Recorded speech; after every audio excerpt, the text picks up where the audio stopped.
Assalamualaikum warahmatullahi wabarakatuh. Bagaimana kabarnya anak-anak hari ini? Alhamdulillah pasti sehat semua ya. Oke. Nah, untuk pertemuan kali ini Bu Guru akan sedikit membahas tentang pembelajaran IPS, yaitu pada LKS halaman 33 tentang pemanfaatan sumber daya alam. Oke, anak-anak silakan dibuka buku LKS-nya. Sudah ya? Oke, pada pembelajaran sebelumnya Bu Me sudah sedikit singgung, yaitu tentang sumber daya alam. Bahwasanya sumber daya alam itu dimanfaatkan oleh manusia guna untuk memenuhi kebutuhannya dalam sehari-hari. Anak-anak pasti masih ingat ya, sumber daya alam itu dibagi menjadi dua. Iya, yang pertama itu adalah sumber daya alam yang bisa diperbaharui dan yang tidak bisa diperbaharui. Nah, sumber daya alam ini kita dapatkan dari mana? Dari alam. Semua jenis kekayaan alam yang dapat dimanfaatkan oleh manusia. Oke, untuk contoh-contohnya pasti anak-anak kemarin sudah mencatat ya. Untuk contoh sumber daya alam yang dapat diperbaharui yaitu contohnya adalah angin, matahari, udara, air, itu yang dapat diperbarui. Kenapa Bu kok dikatakan dapat diperbarui? Karena kalaupun kita gunakan secara terus-menerus, dia tidak akan habis. Beda dengan yang sumber daya alam yang tidak dapat diperbaharui. Bagaimana? Ya, ketika dia digunakan secara terus-menerus, maka dia akan habis. Untuk contohnya apa saja? Minyak bumi, batu bara, terus apalagi gas alam, emas, perak. Itu adalah beberapa contoh dari sumber daya alam yang tidak dapat diperbaharui. Jadi di sini kita disuruh menggunakan sumber daya alam yang tidak dapat diperbaharui itu yaitu dengan bijak. Tidak kita gunakan secara cuma-cuma, jadi kita harus gunakan dengan baik. Di Indonesia di sini dikenal dunia sebagai penghasil barang tambang. Nah, untuk barang tambang di sini adalah termasuk dari sumber daya alam yang tidak dapat diperbarui. Contohnya adalah batu bara dan juga minyak bumi serta aspal. Itu adalah beberapa bahan tambang yang ada di Indonesia. Namun untuk beberapa barang tambang di sini yang ada di Indonesia itu persebarannya tidak merata anak-anak. Jadi mereka penyebarannya itu ada di Pulau Sumatera, Pulau Kalimantan. Jadi tidak hanya pada satu pulau saja. Jadi kalau kita lihat pada ini, coba Bu perbesar ya. Mohon maaf. Nah, di sini ini adalah di mana persebaran bahan tambang yang ada di Indonesia. Anak-anak boleh dilihat, dibuka kembali buku paketnya halaman 117. Di halaman 117 itu ada, mohon maaf, Bu Mei geser dulu. Ya, yang ini. Pada halaman 117 ini yang tengah adalah persebaran hasil tambang yang ada di Indonesia. Sudah Bu Mei catat di sini bahwasanya anak-anak silahkan bisa dilihat. Nah, di sini adalah keterangan. Contoh di sini ada emas, minyak bumi, gas alam, nikel, tembaga, perak, bauksit, mangan, aspal, batu bara, garam dan juga batu kapur. Itu adalah keterangan di mana gambar-gambar bahan tambang yang ada pada pulau-pulau tersebut. Nah, kalau kita lihat di sini pada Pulau Sumatera, anak-anak bisa lihat ya. Di Pulau Sumatera itu banyak sekali yang seperti ini, tinggi. Ini adalah contoh dari minyak bumi. Jadi pada Pulau Sumatera itu adalah penghasil minyak bumi. Dan juga yang ini ada batu kapur, serta ada batu bara, dan juga apalagi di sini emas pun juga ada. Nah, jadi anak-anak di sini bisa lihat ya, bisa diamati beberapa contoh bahan tambang yang ada pada Pulau Sumatera. Beda lagi dengan Pulau Kalimantan. Kita lewat ke Pulau Kalimantan. Ya, di Pulau Kalimantan di sini banyak sekali pertambangan yang dihasilkan adalah batu bara. Selain batu bara, ada juga minyak bumi serta bahan tambang yang berupa emas. Itu yang berada di Kalimantan. Mohon maaf. Yang berikutnya itu persebaran yang berada di Sulawesi. Di Sulawesi di sini ada batu bara, ada tembaga, ada nikel dan juga minyak bumi serta minyak gas. Minyak bumi sama ya. Dan juga yang terakhir itu adalah aspal. Nah, jadi anak-anak di sini dihafalkan tanda-tandanya yang mana? Yang ini. Nah, kalau dia tandanya seperti ini adalah nama-nama bahan tambang yang ada pada pulau tersebut. Nah, untuk berikutnya anak-anak bisa cek kembali di buku paketnya. Nah, ini contoh lagi di sini Pulau Papua di Irian Jaya. Di sana ada juga minyak bumi. Ada juga di sini tembaga dan juga emas. Juga ada di Pulau Papua atau Irian Jaya. Nah, untuk yang lainnya silakan anak-anak dibaca-baca ya, dilihat dan juga apa saja yang ada pada bahan tambang apa saja yang ada pada pulau tersebut. Sudah paham ya? Oke, Bu Mei lanjutkan lagi yang tadi. Pemanfaatan sumber daya alam. Sudah jelas anak-anak ya, bahwasanya sumber daya alam itu adalah kekayaan alam yang diberikan oleh manusia yang tujuannya untuk apa? Memenuhi kebutuhan hidup manusia dalam sehari-harinya. Oke, yang berikutnya pemanfaatan sumber daya alam yang ada pada buku LKS kalian halaman 47.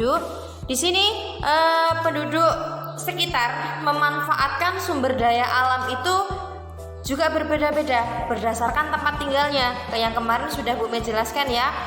Contoh di sini yang pertama di bidang pertanian.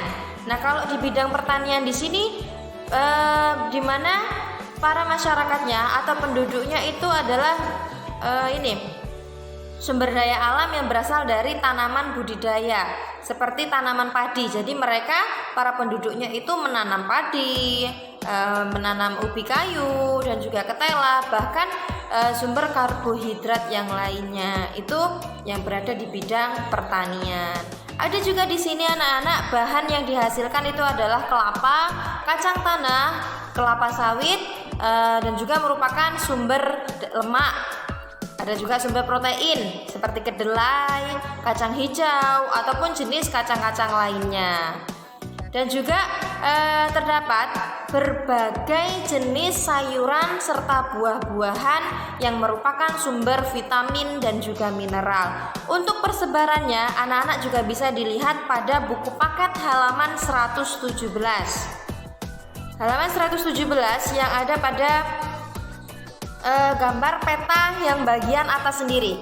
Mohon maaf, Bu Mei slide kembali. Ini. Nah, anak-anak bisa lihat kembali di sini. Nah, contoh pada Pulau Sumatera. Anak-anak hafalkan dulu ini kode-kodenya. Mutiara, kodenya seperti itu, kerang yang isi mutiara di dalamnya.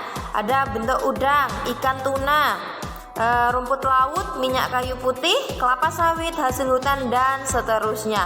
Anak-anak di situ hafalkan bentuk kode-kodenya dan juga kita cocokkan. Contoh di sini Pulau Sumatera. Nah, Pulau Sumatera di sini terdapat kelapa sawit, kelapa biasa, ada tanaman apalagi ini? Lupa dah Bu Mei. Ada tanaman karet, ada juga tanaman serat dan juga masih banyak lainnya. Tembakau pun di sana juga ada. Untuk Pulau Kalimantan, nah di sini pun juga ada. Anak-anak bisa dicek ya. Di Kalimantan itu banyak sekali hasil hutan. Nah, untuk hasil hutan itu apa saja Bu? Berbagai macam. Ada hasil hutan seperti dari kayu-kayuan. Di sana juga banyak. Karet pun di sana juga ada. Kalau hasil lautnya semua pasti sama ya, ada ikan, ada mutiara ataupun kerang dan masih banyak yang lainnya. Nah, nanti sudah Bu Mei catat di sini, silahkan nanti anak-anak silahkan dirangkum saja. Menyalin, mohon maaf, tinggal menyalin. Yang berikutnya itu adalah di bidang perkebunan. Kalau perkebunan di sini adalah tujuannya untuk menghasilkan komoditas pertanian dalam jumlah besar. Yang nantinya untuk hasil perkebunan ini ada juga yang diekspor. Jadi kita kirim ke negara lain ataupun kemana aja itu juga bisa. Contohnya, di sini komoditas perkebunan yang berkembang di Indonesia antara lain itu adalah teh, kopi, karet, dan juga kelapa, dan juga banyak juga kelapa sawit. Nah, jadi ada beberapa pulau yang memang di sana komoditas terbesar guna untuk mengekspor, diekspor barang-barang tersebut. Yang berikutnya itu adalah di bidang peternakan. Anak-anak pasti sudah tahu ya. Kalau di bidang peternakan di sini adalah usaha membudidayakan hewan untuk dipelihara serta dimanfaatkan, baik itu dagingnya, telurnya, ataupun susu, madu, guna sebagai bahan pangan bagi manusia. Sudah paham ya? Kalau untuk peternakan di sini pasti kita manfaatkan hewan tersebut. Yang berikutnya itu ada perikanan. Nah, kalau perikanan di sini adalah merupakan usaha budidaya perairan, baik itu ikan tawar ataupun ikan laut. Nah, contohnya perikanan air tawar itu seperti ikan nila, mujair, gurami, lele, ikan tawes, dan juga ikan kakap, dan masih banyak lainnya. Kalaupun ikan laut ya seperti ikan tongkol dan masih banyak yang lainnya. Oke, yang berikutnya itu adalah bahan pertambangan. Nah, kalau bahan pertambangan tadi sudah Bu Mei sedikit jelaskan ya, bahwasanya untuk bahan tambang itu juga berbeda-beda persebarannya. Namun pertambangan di sini secara besar-besaran di Indonesia dengan menggunakan peralatan modern, terutama itu dilakukan untuk penghasil energi serta mineral logam, di mana usaha pertambangan di sini dalam pembangunan di Indonesia mempunyai peran yang sangat penting anak-anak, perlu kita ketahui ya. Yang pertama itu adalah menambah pendapatan negara. Karena apa? Diekspor itu tadi bahan-bahan pertambangannya, contoh seperti batu bara ataupun nikel, tembaga, itu pun juga diekspor. Yang berikutnya itu adalah dapat memperluas lapangan pekerjaan. Jadi siapapun bisa masuk ke sana. Yang ketiga atau yang C yaitu adalah memajukan bidang transportasi dan juga komunikasi. Kalau kita ketahui anak-anak ya, bahan bakar yang digunakan pada kereta api itu adalah menggunakan batu bara. Itu juga termasuk memajukan bidang transportasi yang ada di Indonesia. Yang berikutnya itu adalah memajukan industri dalam negeri. Sudah jelas di bidang perindustrian, di mana Indonesia itu adalah negara pengolah seperti bahan-bahan tambang tersebut itu tadi. Yang terakhir itu adalah bidang kehutanan, di mana hutan anak-anak pasti sudah tahu ya, terdapat berbagai macam jenis tanaman yang sangat bermanfaat bagi manusia. Baik itu digunakan dalam peralatan rumah tangga ataupun alat pembangunan, itu pasti sangat bermanfaat bagi manusia. Dimana hutan baik sebagai sumber pangan dan juga bisa juga sebagai sumber penghasil kayu bangunan ataupun sebagai bahan tambang seperti yang Bu Mei jelaskan tadi. Nah, untuk di sini sudah paham ya? Oke, yang berikutnya ini sama dengan yang tadi, sumber daya alam di Indonesia dibagi menjadi dua, bisa dimanfaatkan, bisa diperbaharui dan juga tidak bisa diperbaharui. Contoh logam itu seperti alat makan, sendok, garpu, piring dan lain sebagainya. Itu adalah beberapa contoh yang tidak bisa diperbaharui. Beda lagi dengan gambar yang di atas, buah anggur.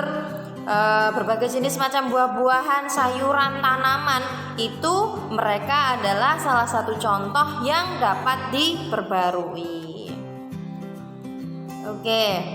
Nah, di sini anak-anak bisa lihat dan juga nanti silahkan dicatat bagaimana persebaran sumber daya alam beserta daerah industrinya. Contoh yang pertama itu adalah hasil bumi dan laut yang ada di Indonesia. Sumatera, sudah Bu Mei jelaskan tadi pada buku petanya, bahwasanya Sumatera itu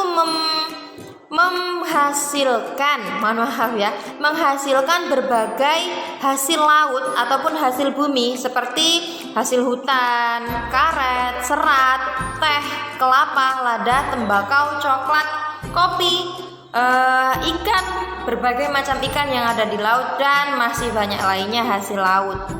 Nah, silahkan anak-anak nanti dicatat ke dalam buku IPS-nya tentang persebaran sumber daya alam. Nah, ini silahkan nanti anak-anak dicatat dengan cara di-pause dulu videonya baru disalin ke dalam buku IPS-nya. Oke, Bu Mei akhiri, mohon maaf untuk pemberian materi ini mungkin terlalu singkat ataupun terlalu cepat. Bu Mei mohon maaf apabila ada kesalahan kata ataupun kesalahan dalam tingkah laku Bu Guru. Bu Guru akhiri, wabillahi taufiq wal hidayah. Wassalamualaikum warahmatullahi wabarakatuh.